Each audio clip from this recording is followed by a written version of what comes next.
പ്രിയ കൂട്ടുകാരെ, എല്ലാവർക്കും happy Christmas.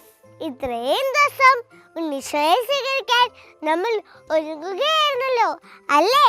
ഇതാണ് ആ പൊൻസുദിനം, ഉണ്ണീശോ വന്നു പിറന്ന ദിവസം. എന്തിനാണ് ഉണ്ണീശോ നമ്മുടെ അടുത്തേക്ക് വന്നത്? അവനെ പോലെ നമ്മളെയും ദൈവമക്കളാക്കാൻ. തന്നെ സ്വീകരിച്ചവർക്കെല്ലാം, തന്റെ നാമത്തിൽ വിശ്വസിച്ചവർക്കെല്ലാം ദൈവമക്കളാകാൻ അവൻ കഴിവ് നൽകി എന്നല്ലേ ദൈവവചനം പറയുന്നത്?